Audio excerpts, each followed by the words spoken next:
ආයුබෝවන් යථාර්ථවාදීව ලෝකයේ දෙස බලන්නට සත්‍ය සිදුවීම් සම්පින්ඩනයක පුවත් දිගහැරුම ශ්‍රද්ධා රූපවාහිනී 6:30 ප්‍රධාන ප්‍රවෘත්ති විකාශය සමගින් මම ලකිඳුණු අංග ප්‍රථමයෙන් සිරස්තල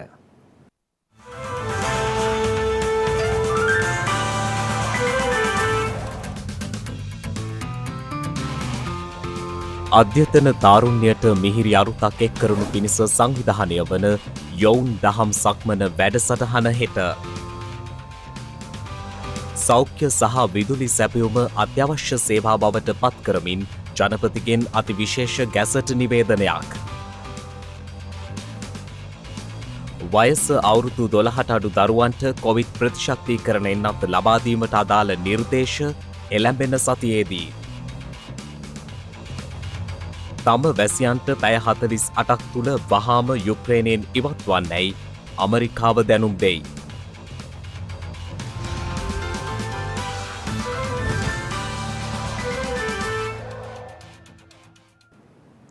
විදුලි බල සැපයුම සහ සෞඛ්‍ය සේවය අත්‍යවශ්‍ය මහජන සේවාවන් බවට පත් කරමින් ජනාධිපතිවරයා අතිවිශේෂ ගැසට් නිවේදනයක් නිකුත් කර තිබෙනවා. විදුලි බල සැපයුම සහ සෞඛ්‍ය සේවය අත්‍යවශ්‍ය මහජන සේවාවන් බවට පත් කරමින් ඊයේ රාත්‍රියේ මෙම අතිවිශේෂ ගැසට් නිවේදනය නිකුත් කළා. එම ගැසට් නිවේදනයට විදුලි බල සැපයුම රෝහල්වල සාත්තු නිවාසවල බේත් ශාලා සහ ඊට සමාන ආයතනවල රෝගී නඩත්තු කිරීම, පිළිගැනීම, රැකවරණය, පෝෂණය සහ ප්‍රතිකාර කිරීම යනාදී කටයුතු අත්‍යවශ්‍ය සේවාවක් බවට පත් කරමින් ජනාධිපති ලේකම් ගාමිණී සෙනරත් මහතාගේ අත්සනින් යුතුවයි මෙම විශේෂ ගැසට් නිවේදනය නිකුත් කර ඇත්තේ. ජනාධිපති ගෝඨාභය රාජපක්ෂ මහතාට 1979 අංක 61 දරන අත්‍යවශ්‍ය මහජන සේවා පනතේ දෙවන වගන්තිය ප්‍රකාරව පැවරී ඇති බලතල අනුවයි මෙම ගැසට් නිවේදනය නිකුත් කර ඇත්තේ. මෙම ගැසට් නිවේදනයට අනුව අදාළ සියලු සේවා ඊයේ දිනේ සිට බලපැවැත්වෙන පරිදි අත්‍යවශ්‍ය සේවා බවට පත් කර තිබෙනවා. එම සේවාවන් මහජන ජීවිතයට බාධාවක් ඇති නොවන අයුරින් සිදු කරගෙන යා යුතු බවයි එම ගැසට් නිවේදනයේ දක්වා ඇත්තේ. කෙසේ වෙතත් රෝහල් සේවා කටයුතු අත්‍යවශ්‍ය සේවාවක් බවට පත් කරමින් අතිවිශේෂ ගැසට් පත්‍රයක් නිකුත් කර තිබියදීත් සෞඛ්‍ය වෘත්තීය සමිති තවදුරටත් වර්ජනයේ නිරත වනවා. මානව හිමිකම් ක්‍රියාකාරී නීතිඥ මහාචාර්ය ප්‍රතිමා මහනාම හේවා මහතා ප්‍රකාශ කළේ අත්‍යවශ්‍ය සේවා යටතේ සේවයට වාර්තා නොකිරීම සේවය හැරයාමක් ලෙසද සැලකිය හැකි බවයි. අපි සියලු දෙනාම වෘත්තීය සමිතිවල ඉන්න අය පවා ලෙඩ රෝග වලට බඳින් වෙන්න පුළුවන්. වෘත්තීය සමිතිවල ඉන්න පවා ලෙඩ හැදෙන්න පුළුවන්. එතකොට ඒ අය දන්නවා ඒ අයගේ යුතුයකමක් තියෙනවා ඇත්ත වශයෙන්ම තමත් රැකිලා ජනතාවත් රැකිලා රටත් රකින්න සෞඛ්‍ය සේවකට යන්න පුළුවන්. ඉතින් මේක ඇත්ත වශයෙන්ම අර සාකච්ඡාව බිඳී යනකොට තමයි සාකච්ඡාව ගැටී යනකොට රජයේ පැත්තෙනුත් යම් ඉක්මන් පියවරක් ගන්න ඕනේ. මේක දිගින් දිගට ගියාම ඊටාම අපහසුත්වයකට එනවා. මේ වගේ නෙමෙයි තවත් අවස්ථා අපි ලංකාවේ දැකලා තියෙන ඉතිහාසය තුල අවසාන වශයෙන්ම රජයකට පවා සිදු වෙනවා ඒ අත්‍යවශ්‍ය සේවා කරන්න. ඒක සෞඛ්‍ය වෙන්න පුළුවන්, විදුලිය වෙන්න පුළුවන්, වෙන ඕන දෙයක් වෙන්න පුළුවන්. එවැනි අවස්ථා තුලින් මූලිකම රජයේ අයිතිවාසිකම් ආරක්ෂා කරලා දෙන්න ඕනේ. එක පැත්තකින් වාරණ නියෝගයකුත් නිකුත් කරලා තියෙනවා. අනිත් පැත්තෙන් මේක අත්‍යවශ්‍ය සේවාව බවට පත් කරලා තියෙනවා. මේ දිගින් දිගටම යනකොට දෙපැත්තකින් මේ වැඩ වර්ජනීය මෙහෙවන අය තෙරපීමකට ලක් වෙනවා. මොකද්ද අධිකරණයට අපහාස කිරීම මත අනිවාර්යයෙන්ම අධිකරණය වෙත ගිහිල්ලා ඒගොල්ලෝ කරුණු දක්වනවා. කරුණු දක්වාට පස්සේ ඒ අයට සිදු වෙනවා යම්කිසි ආකාරයේ තීරණයකට එළඹෙන්න අත්‍යවශ්‍ය සේවා යටතේ අත වශයෙන්ම ඒට ආවේ නැත්නම් සේවය අතහැර ගියාසේ සැලකීමකුත් හැකි වෙනවා. වයස අවුරුදු 12ට අඩු දරුවන්ට කොවිඩ් ප්‍රතිශක්තිකරණයෙන් නැත ලබා දීමට අදාළ නිර්දේශ එළඹෙන සතියේදී ලැබෙනු ඇති බව රාජ්‍ය අමාත්‍ය මහාචාර්ය චන්න ජයසුමන මහතා පවසනවා. මේ අතර කොළඹ දිස්ත්‍රික්කය තුළ කොවිඩ් ආසාදිතයින් දිනකට 150ක් වූ ප්‍රමාණයක් රෝහල්ගත වන බවයි සෞඛ්‍ය අංශ සඳහන් කළේ.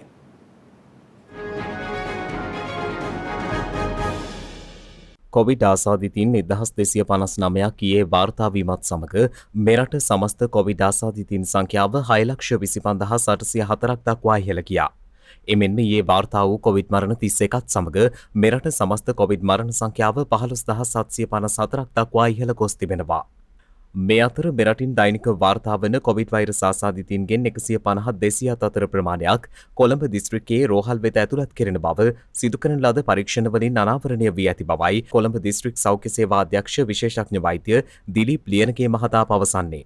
මෙහිදී වැදගත්ම කාරණය අපිට අපගේ රෝහල් වලට ඇතුල් වෙන රෝගීන්ගෙන් බහුතරයක් විශේෂයෙන්ම කිව යුතුයි තුන්වෙනි මාත්‍රාව ලබා නොගත් අය තමයි මේ වෙන විට අපගේ රෝහල් වලට වාර්තා වෙන්නේ සහ සංකූලතා වැඩිමනත් පෙන්නුම් කරන්නේ. මේ අතර උසස් පෙළ විභාගයට පෙනී සිටින දරුවෙක් කොවිඩ් ආසාදිත වී ඇතනම් එම දරුවා කොළඹ ලුණාව ප්‍රාදේශීය රෝහලේ ස්ථාපිත කර ඇති මධ්‍යස්ථානය වෙත රැගෙන එන ලෙස එ මහතා දෙමාපියන්ගෙන් ඉල්ලීමක් කරනවා. දරුවන්ට කොවිඩ් පොසිටිව් වෙලා තිබියදී සමහර විභාග මධ්‍යස්ථාන වලට එම ළමයින් යොමු කර විභාගය සඳහා පෙනී සිටීමට සමහර දෙමව්පියන් තත් කරන බවට. ලුණාව විශේෂිත විභාග මධ්‍යස්ථානය පවත්වාගෙන යනු ලබන්නේ ඔබ වෙනුවෙන්මයි. ඒ නිසා කරුණාකර යම් දරුවෙක් රෝගී තත්ත්වයක් පෙන්නුම් කරනව නම් ලුණාව ප්‍රාදේශීය රෝහල වෙත යොමු කර ඔබගේ සමාජ වගකීම ඉෂ්ට කරන්න කියලා කාරුණිකව ඉල්ලා සිටිනවා. මේ අතර කොවිඩ් වෛරසය ආසාදිතව දින 7කින් පසු නැවත සේවයට වාර්තා කිරීමට පුද්ගලයන්ට හැකි බව සෞඛ්‍ය ප්‍රවර්ධන කාර්යාංශයේ අධ්‍යක්ෂ විශේෂඥ වෛද්‍ය රංජිත් බටුවන්තුඩාව මහතා පවසනවා. අපි දන්නවා දැන් ලංකාවෙත් වැඩිපුරම සම්පූර්ණ 99%ක්ම තියෙන ඔමික්‍රෝන් ප්‍රභේදය හා ආශ්‍රිත වන රෝගීන්.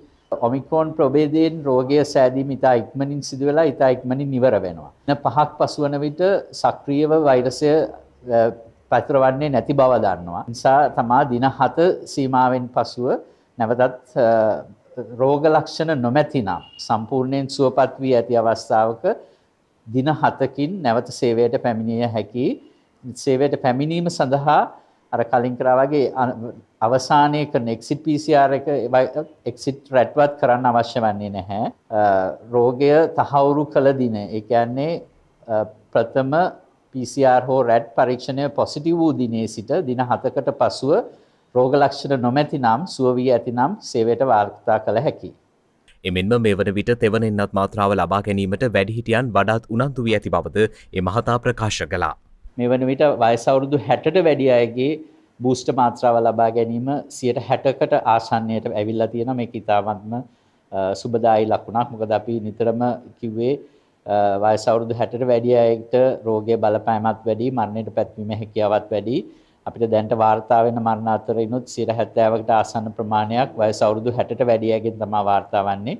ඒ නිසා ඉතාමත් වැදගත් වයස අවුරුදු 60ට වැඩි අය බූස්ටර් මාත්‍රාව ලබා ගැනීම. තව 40%ක ප්‍රමාණයක් සිටිනවා එන්නත් බූස්ටර් මාත්‍රාව ලබා නොගත් වයස අවුරුදු 60ට වැඩි අය. ඔවුන් කරුණා කරලා හැකි ඉක්මනින් ඔබගේ බූස්ටර් මාත්‍රාව ලබා ගන්න. කොවිඩ් වෛරස් ගෝලීය වසංගතයේ උග්‍ර තත්ත්වය මගහැරවීම සඳහා එන්නත්කරණය අනිවාර්ය වන බව ලෝක සෞඛ්‍ය සංවිධානය පවසනවා.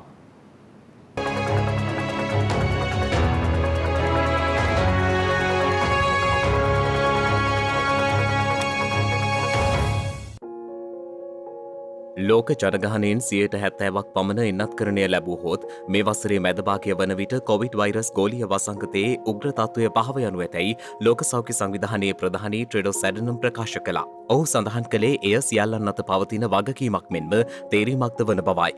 ඉලක්කගත 70%ක එන්නත්කරණය ජුනි හෝ ජූලි මාස වන විට ළඟා කර ගැනීමට අපේක්ෂා කරන අතර එසේ වුවහොත් වසංගතයේ දරුණු තත්ත්වය සැබවින්ම අවසන් කළ හැකි වනු ඇති බවද ලෝක සෞඛ්‍ය සංවිධානයේ ප්‍රධානී ට්‍රෙඩොස් ඇඩනම් අවධාරණය කළා. මේ අතර ඔස්ට්‍රේලියානු පුරවැසියන් සහ එරට පදිංචිකරුවන් කොවිඩ් වෛරසයට එරෙහිව පූර්ණ එන්නත්කරණය ලැබුවන් ලෙස සැලකෙන්නේ බූස්ටර් හෙවත් වාර්තක එන්නත් මාත්‍රාවද ලබාගතහොත් පමණක් බව එරට රාජ්‍යය ප්‍රකාශ කළා.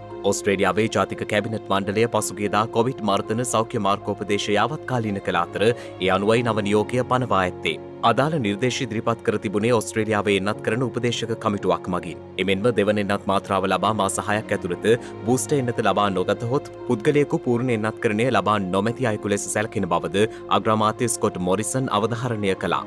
ඕස්ට්‍රේලියාවේ වයස අවුරුදු 16ට වැඩි ජනගහනයෙන් 94%ක් එන්නත් මාත්‍රා දෙකම ලබා ඇති අතර ලබා දී ඇති බූස්ටර් එන්නත් සංඛ්‍යාව මිලියන 10කට ආසන්නයි. කෙසේ නමුත් එන්නත් මාත්‍රා දෙකක් ලැබූ විදේශ සංචාරකයන් සඳහා ඕස්ට්‍රේලියාවේ දේශ සීමා ලබන 21 වෙනිදා සිට විවෘත වනවා. මේ අතර ඔමික්‍රෝන් කොවිඩ් ප්‍රභේද ව්‍යාප්තිය හමුවේ ජර්මනියෙන් පළමු වරට දෛනික ආසාදිතින් ලක්ෂ 2 ඉක්මවා වාර්තා වී තිබෙනවා. ඊයේ දිනේ පමණක් එරටින් හඳුනාගෙන ඇති නව ආසාදිතින් සංඛ්‍යාව 2,29,989ක්. මෙන් මෙරටින් නව මරණ 215ක්ද වාර්තා වී තිබෙනවා. එරට සෞඛ්‍ය අංශ පෙන්වා දෙන්නේ ඔමික්‍රෝන් කොවිඩ් ප්‍රභේදය හේතුවෙන් මේ වන විට ජර්මනියේ කොවිඩ් ව්‍යාප්තිය තවදුරටත් වේගවත් වී ඇති බවයි.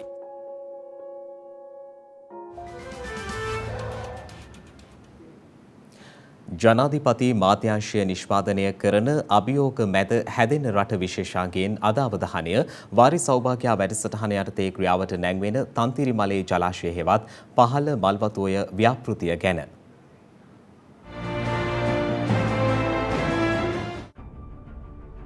මෙම ව්‍යාපෘතියේදී ප්‍රථමයෙන් සිදු කරන්නේ මල්වතුය හරහා තන්තිරිමලේ බෝකොටදී කිලෝමීටර 3.6ක් දිග වේලක් බැඳ අක්කර අඩි 1,70,000ක් පමණ රැඳවිය හැකි රජරට විශාලතම ජලාශය ඉදිකිරීමයි. මෙමකින් අනුරාධපුරය මන්නාර මහා වවුනියාව දිස්ත්‍රික්කවල වගා කටයුතු සඳහා අක්කර 32,000කට ජලය සපයනු ලබනවා. පහළ මල්වතුය බහුකාර්ය යෝජනා ක්‍රමය සඳහා රජය වැය කරන සම්පූර්ණ මුදල රුපියල් මිලියන 22,900ක්. එම ව්‍යාපෘතියේ සියලු කටයුතු වාරිමාර්ග දෙපාර්තමේන්තුවේ ශ්‍රී ලාංකික වාරි ඉංජිනේරුවන්ගේ මෙහෙයවීමෙන් සිදු කෙරෙනවා. වාරි ජලය, පානීය ජලය මෙන්ම විදුලි බලය ජනතාවට ලබා දෙන මෙම ව්‍යාපෘතිය මගින් පුද්ගලින් ලක්ෂ 2කට ඍජු ප්‍රතිලාභ ලැබෙනු ඇති.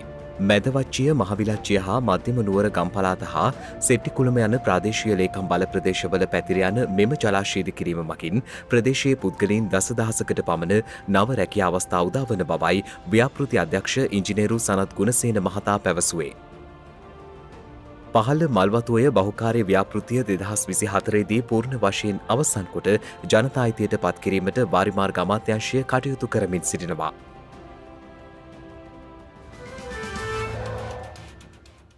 කේවල සහ සමානුපාතික නියෝජන ක්‍රමයෙන් මිශ්‍ර වූ ක්‍රමයක් යටතේ පළාත් පාලන මැතිවරණය පැවැත්වීම සම්බන්ධයෙන් පාර්ලිමේන්තු විශේෂ කාරක සභාවේදී අවධානය යොමුව තිබෙනවා. මැතිවරණ සහ ඡන්ද විමසීම් ව්‍යුහයේ හා නීති රීතිවල ප්‍රතිසංස්කරණ හඳුනා ගැනීමටත් ඒ සම්බන්ධයෙන් අවශ්‍ය සංශෝධන ඉදිරිපත් කිරීමටත් වන පාර්ලිමේන්තු විශේෂ කාරක සභාව පාර්ලිමේන්තුවේ සභානායක අධ්‍යාපන අමාත්‍ය දිනේෂ් ගුණවර්ධන මහතාගේ ප්‍රධානත්වයෙන් පසුගියදා පාර්ලිමේන්තුවේදී රැස් වුණා. එහිදී කේවල සහ සමානුපාතික නියෝජන ක්‍රමයෙන් මිශ්‍ර වූ ක්‍රමයක් යටතේ පළාත් පාලන මැතිවරණය පැවැත්වීම සම්බන්ධයෙන් අවධානය යොමු තිබෙනවා. ඒ අනුව නියෝජිතයින් 60%ක් කේවල ක්‍රම යටතේද 40%ක් සමානුපාතික ඡන්ද ක්‍රම යටතේද තෝරා ගැනීම පිළිබඳ සාකච්ඡා වුණා. එසේම පළාත් පාලන මැතිවරණයේදී කාන්තා නියෝජනය වැඩි කිරීම අරමුණු කරගෙන සෑම දේශපාලන පක්ෂයක්ම නාම යෝජනා ලයිස්තුවෙන් කාන්තාවන්ට වැඩි ඉඩක් ලබා දීම පිළිබඳවද මෙහිදී අදහස් යෝජනා වී තිබෙනවා. මීට අමතරව මැතිවරණයේදී ජයගන්නා පක්ෂයට ප්‍රසාද මන්ත්‍රී ආසනයක් ලබා දීම පිළිබඳව මෙන්ම පළාත් පාලන ආයතනවල දැනට සිටින නියෝජිතයින් ප්‍රමාණය අඩු කිරීම සම්බන්ධයෙන්ද මෙහිදී සාකච්ඡා සිදු කෙරුණු බවයි පාර්ලිමේන්තු සංනිවේදනාංශය ප්‍රකාශ කළේ. අපස්මාර රෝගය සංඛ්‍යාත්මකව දරුවන්ට වැළඳෙන ප්‍රතිශතය ඉහළ මට්ටමක පවතින බව ළමා ස්නායු රෝග පිළිබඳ විශේෂඥ වෛද්‍ය මහාචාර්ය ජීතාංගී වනිකසිංහ මහත්මිය පවසනවා. පෙබරවාරි 14 වනදාට යෙදෙන ජාත්‍යන්තර අපස්මාර දිනය වෙනුවෙන් ජනතාව දැනුවත් කිරීමේ මාධ්‍ය හමුවකට එක්වෙමින් එම මහත්මිය මේ පිළිබඳ කරුණු ඉදිරිපත් කළා. අපස්මාරය කියන්නේ ඇත්ත වශයෙන්ම බෝ නොවන නමුත් ස්නායු රෝග තත්ත්වයන් අතරින් අපි සාමාන්‍යයෙන් බහුල වශයෙන් දකිනවා කියන්න පුළුවන්. බහුල කියලා කියන්නේ ලෝකයේ මිලියන 50කට අධික ප්‍රමාණයක් අපස්මාරයෙන් පෙළෙනවා. අපස්මාරය ඕනෑම කෙනෙකුට ඕනෑම තරාතිරමක කෙනෙකුට හැදෙන්න පුළුවන්. ඒකට ස්ත්‍රී පුරුෂ ભેදයක් නැහැ, වයස් පරතරයක් නැහැ. ආසියාකරයේ රටවල් වල අපස්මාර තත්ත්වය සාමාන්‍යයෙන් බටහිර රටවල් වලට වැඩිය වැඩි. අපස්මාරයේ මූලිකම ලක්ෂණය තමයි සිහි නැතිවීමත් එක්කලා ඇද වැටීමත් ඊළඟට අතපය දරනඩු වීම, දතකට පුට් වීම සහ හදිසි චලනයන් දකින්න පුළුවන්. ඒක තමයි ප්‍රධාන අපස්මාර තත්ත්වයේ වෙනස්කම. අපි අපස්මාරය කියලා කියන්නේ මේ වගේ අවස්ථාවන් කීප වතාවක් හැදෙන පුද්ගලයෙකුට අපි සඳහන් කරනවා අපස්මාරය කියලා. ඒ වෙලාවට සමහරවිට රෝගියාගෙන් සෙම වැగిරෙන්න පුළුවන්, සමහර වෙලාවට තුවාල වෙන්න පුළුවන්. විශේෂයෙන්ම දිව හැපෙන්න පුළුවන් ඒ වගේ අවස්ථාවන් දකින්න තියෙනවා. අපස්මාර රෝගය දැක්කම හුඟක් අය බය වෙනවා. හුඟක් අය කරන්නේ දැන් කොහට හරි දුවනවා. දුවලා ගිහලා වතු ටිකක් අරගෙන එක්ක කටට දානවා. නැත්නම් යකඩ කැල්ලක් වෙලා අතට දෙනවා. ඒ දෙකම සුදුසු නෑ. එතනම අපස්මාර රෝග ලක්ෂණ අපේ ශරීරයේ තියෙන්නේ විනාඩි 2කට අඩු කාලයක්. එතකොට අපිට කරන්න තියෙන ලොකුම දේ තමයි රෝගියාට අනතුරක් සිදු වෙන්න තියෙන දේවල් වළක්වන එක. රෝගියා බිම නිදාගෙන සිටිනවා නම් ප්‍රශ්නයක් නෑ. නමුත් ගැහෙනවා නම් තද කරලා අත් දෙකයි කකුල් දෙකයි හයියෙන් අල්ලගෙන ඉර කරන්න එපා. මොකද ඒක අපිට කොච්චර කරත් නවත්තන්න බෑ. එතකොට අපිට කරන්න තියෙන හොඳම දේ තමයි පැත්තට හරවන්න රෝගියාව වම් පැත්තට හරවලා තියන්න පුළුවන් නම් හුඟක් හොඳයි. වම් පැත්තට හරවලා බෙල්ලත් වම් පැත්තට හරවලා කටින් වැగిරෙන සෙම ටික කටින් පහළට වැක්කිරෙන වේරෙන තමයි තියන්න ඕනේ. රෝගියා සිහිය සාමාන්‍ය තත්ත්වයට අතුන් ආවයින් පස්සේ අපිට එයාට අවශ්‍ය නම් වෙන දෙයක් දෙන්න පුළුවන්. අපස්මාරය කියන්නේ සරලව කියනවා නම් ප්‍රතිකාර කළ හැකි සුදුසු ප්‍රතිකාර තිබෙන රෝගයක්. දැන් අපි කතා කරන අපස්මාරය විශේෂයෙන්ම හැදෙන්නේ කාටද කියලා. එතකොට සංඛ්‍යාත්මකව ගත්තම දරුවන්ට හැදෙන එක ඇත්තටම සංඛ්‍යාත්මකව වැඩි. අපි දල වශයෙන් සංඛ්‍යාත්මකව ගත්තොත් එහෙම 1000කට 6ක් වගේ සංඛ්‍යාවකට දරුවන්ට අපස්මාරය හැදෙන්න පුළුවන්. අපස්මාරය කියන එක අපි දන්නවා මොලෙන් ඇති වෙන දෙයක් කියලා. ඉතින් එතකොට මොලේ ක්‍රියාකාරීත්වය අසාමාන්‍ය විදිහට සිද්ධ වෙනකොට දරුවෙක්ගේ වර්ධනය කියන්නේ විශේෂයෙන්ම බුද්ධි වර්ධනයට සහ ඒගොල්ලන්ගේ ක්‍රියාකාරීත්වයට මේක බලපෑමක් තියෙන්න පුළුවන්. ඒතර මේක බෝවන රෝගයක් නෙමෙයි. මේක තියෙන මේ අසනීපිය තියෙන දරුවෝ අසාමාන්‍ය දරුවෝ නෙමෙයි. අපස්මාරය කියන එක අපි ගත්තොත් ඖෂධ හරියට භාවිතා කරොත් එක ඖෂධයක් සමහරලාට ඒක හරියන්නේ නැත්නම් අපි වෙන ඖෂධ වර්ගයකට මාරු කරලා ඒ අපස්මාර වර්ගයට නියමිත ඖෂධ වර්ග පාවිච්චි කිරීම තුළින් මේක ඉතාමත් හොඳට පාලනය කරගන්න පුළුවන්. ඒතර ඒ තුළින් අපස්මාරයේ තියෙන දරුවෙකුට අනිත් ඕනම දරුවෙක් කරන හැම ක්‍රියාකාරකමක්ම සාර්ථකව කරගන්න පුළුවන්. දැන් තවත් දේශීය පුවත් කිහිපයක් කෙටියෙන්.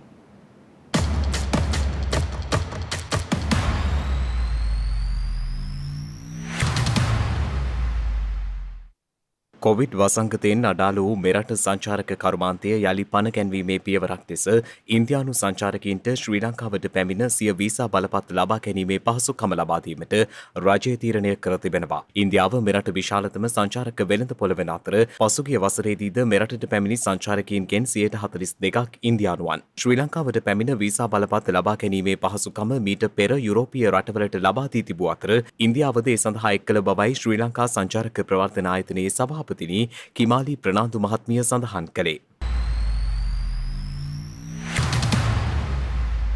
සහල් සීනි පරිප්පු ඇතුළු අත්‍යවශ්‍ය භාණ්ඩ සහිතව වරායේ සිරව ඇති බහලුම් අනිත්තා දිනේදී නිදහස් කර ගැනීමට හැකිවනු ඇති බව අත්‍යවශ්‍ය ද්‍රව්‍ය ආනයනකරුවන්ගේ සංගමය පවසනවා. එම සංගමය සඳහන් කළේ මේ වන විටත් අත්‍යවශ්‍ය ආහාර ද්‍රව්‍ය සහිත බහලුම් 1500ක් පමණ කොළඹ වරායේ සිරව ඇති බවයි. ඊයේ මුදල් අමාත්‍යවරයා සමග පැවති සාකච්ඡාවේදී අදාළ බහලුම් මුදා ගැනීම සඳහා කටයුතු කරන බවට පොරොන්දු බවයි අත්‍යවශ්‍ය ද්‍රව්‍ය ආනයනකරුවන්ගේ සංගමය සඳහන් කළේ. මීට පෙර වරායේ සිරව තිබූ අත්‍යවශ්‍ය ආහාර ද්‍රව්‍ය සහිත බහලුම් 500ක් මුදා හැරීමට මුදල් අමාත්‍යාංශය මැදිහත්ව තිබුණා.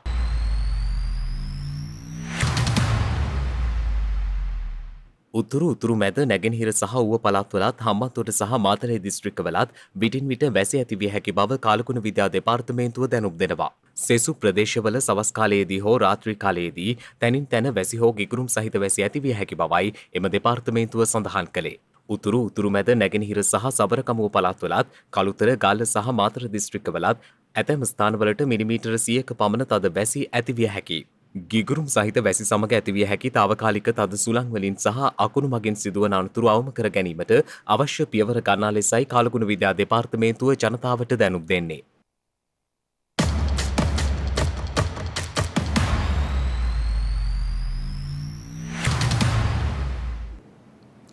මනුෂ්‍යත්වය නැති වුණ තැනක තවත් ජීවිතයක් වෙනුවෙන් එක්වුණ මනුෂ්‍යත්වය මේ ඒ ගැන. සාමි, අපි ඔබ සමගයි. අපි ඔබට උදව් කරනවා. 4000කට අධික නගරවැසියන් පිරිසක් මහපාරට එකතුනේ සාමි වෙනුවෙන්. සාමි කියන්නේ හොඳින් වැඩුණු චිම්පන්සියෙක්. යුගොස්ලෝවියාවේ සත්වෝද්‍යානයක උපත ලබන සාමි නිරෝගිමත් වගේම ශක්තිමත් කෙනෙක්. කාලය ගෙවී යාමත් එක්ක 1988 දී වෙනත් සත්වෝද්‍යානයකට සාමිව රැගෙන යනවා. ඒත් සාමිට එතනදි ලැබුණේ හොඳින් වැඩුණු චිම්පන්සියෙකුට වාසය කළ නොහැකි විදියේ අවහිරුණ කුඩා ඉඩක් සහිත තැනක්. එතන කිසිම කෙනෙක්ට වාසය කරන්න පුළුවන් තැනක් නෙවෙයි. එතන සේවය කළ අය සාමි ගැන හිතුවේ නැහැ. මේ නිසාම සාමි පළමු සති කිහිපය තුළ මානසික අවපීඩන රෝග ලක්ෂණ වගේම ආක්‍රමණශීලී හැසිරීම් ප්‍රදර්ශනය කළා. ඒත් එක්කම සාමිගේ පළමු පලායාම එක්තරා ඉරිදාවක සන්ධ්‍යාවේදී සිදු වුණා. මේ නිසාම සාමිගේ හොඳම මිතුරෙක් වුණ සත්වෝද්‍යානයේ අධ්‍යක්ෂකවරයා වුණ වූක් බොජොවික් මේ වෙලාවේදී ඉදිරිපත් වෙනවා. ඔහුට හැකි වෙනවා සාමි ආයෙත් සත්වෝද්‍යානයට එක් කරගෙන එන්න.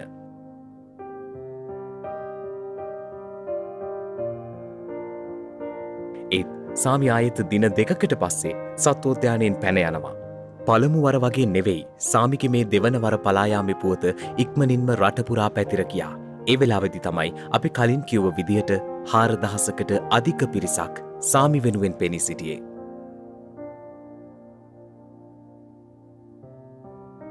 මාධ්‍යවල පවා මේ දර්ශන ප්‍රචාරය වුණා.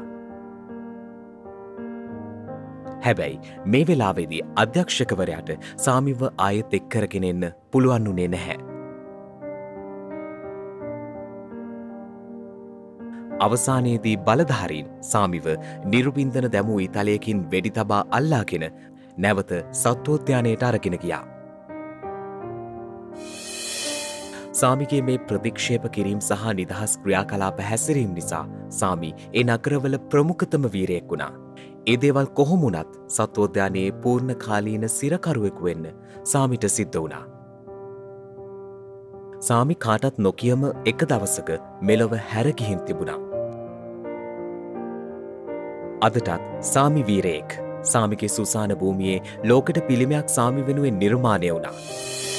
ඒ කාලේ සෝවියට් සංගමයේ සෙවණැල්ලට යට වී තිබුණ යුගොස්ලෝවියාවේ කොමියුනිස්ට් ක්‍රමය තුල සිරවී සිටි සහ එයට අවාසනාවන්ත ලෙස හසු වුණ මිනිස්සුන්ගේ ප්‍රතිරාවයක් විදියට සාමිගේ පලායාම් එරට වැසියන් හඳුන්වා දුන්නා.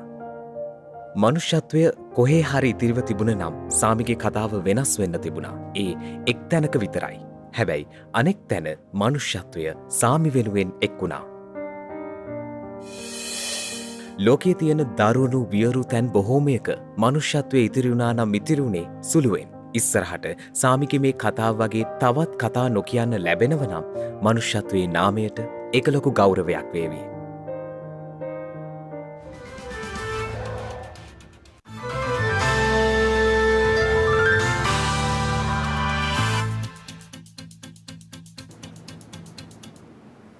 අවධානය විදෙස් පුවත් වෙත. සිය පුරවැසියන් ඉදිරි පැය 48 තුළ වහා යුක්‍රේනය නිවත් විය යුතු බව ඇමරිකා එක්සත් ජනපදය නිවේදනය කර තිබෙනවා. යුක්‍රේනය පිළිබඳ මෙතෙක් සිදු කළ දැඩිම අනතුරු ඇඟවීම ඇමරිකා එක්සත් ජනපදය ඊයේ නිකුත් කළා. දවල මන්දිරයේ ජාතික ආරක්ෂක උපදේශක ජේක් සුලෙයිවන් වොෂින්ටනයේදී මාධ්‍ය අමතමින් සඳහන් කළේ රුසියාව විසින් යුක්‍රේනය මෙතැන් පටන් ඕනෑම දිනකදී ආක්‍රමණය කළ හැකි බවයි. දැවැන්ත ගුවන් ප්‍රහාර පෙළකින් ආරම්භ විය හැකි එවැනි ආක්‍රමණයකදී සිවිල් වැසියන්ද අනතුරට ලක් විය හැකියි. මේ හේතුවෙන් ඇමරිකානු පුරවැසියන්ට පැය 48ක් ඇතුළත යුක්‍රේනයෙන් නික්මෙන ලෙසයි දවල මන්දිරය අවධාරණය කර ඇත්තේ. යුක්‍රේන දේශසීමා ආසන්නයේ මේ වන විට 1,30,000කට වැඩි රුසියානු හමුදා එක්රැස් කර ඇති අතර රුසියානු නාවික හමුදාව කළු මුහුදේ අභ්‍යාසයක්ද ආරම්භ කර තිබෙනවා. ඇමරිකානු ජාතික ආරක්ෂක උපදේශක ජේක් සුලෙයිවන් වැඩිදුරටත් සඳහන් කළේ ආක්‍රමණයක් පිළිබඳ ජනාධිපති පුටින් තීරණයක් ගෙන ඇත්තේද යන්න පිළිබඳ මෙතෙක් වාර්තා වී නැතත් කියව් අගනුවර ඇතුළු යුක්‍රේනයේ මහා පරිමාණ රුසියානු ආක්‍රමණයක් සිදු විය හැකි බවයි. කෙසේ නමුත් යුක්‍රේන ආක්‍රමණයකට සැරසෙන බවට බටහිර රටවල් නගන චෝදනා රුසියාව ප්‍රතික්ෂේප කරනවා.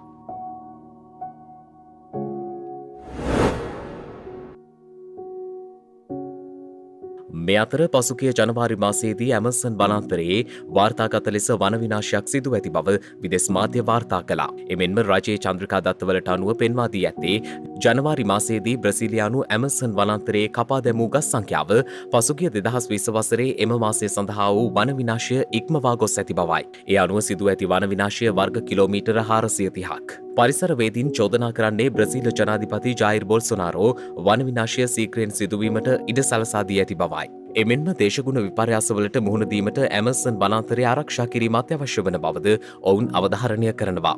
පසුගිය වසරේ ග්ලාස්ගෝහි පැවති COP26 දේශගුණික විපර්යාස සමුළුවේදී 2030 වන විට වන විනාශය නතර කිරීමට සහ ආපසු හැරවීමට රජයන් පොරොන්දු බවයි විදෙස් විචාරකයින් පෙන්වා දෙන්නේ.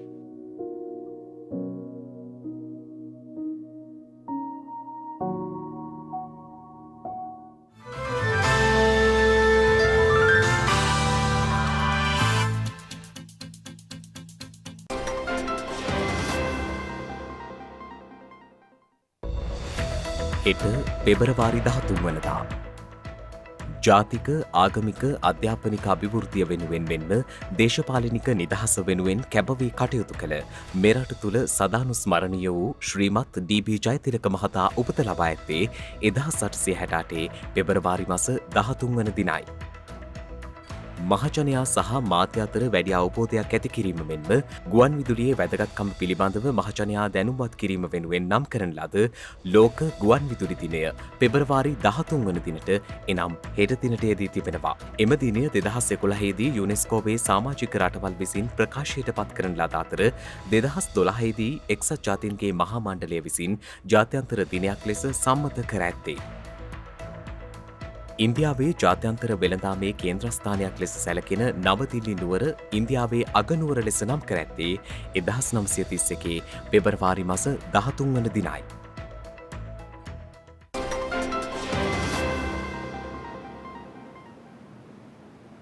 ඒ සමගින් ශ්‍රද්ධා ප්‍රධාන ප්‍රවෘත්ති විකාශය නිමාවට පත්වනවා. හමුවෙමු හෙටත් සවස 6:30ට. තෙරුවන් සරණයි. නමෝ බුද්ධාය. මෙවැනි වැදගත් පුවත් නැරඹීම සඳහා ශ්‍රද්ධා TV News YouTube චැනලය සබ්ස්ක්‍රයිබ් කර සීනුව සලකුණ වන්න.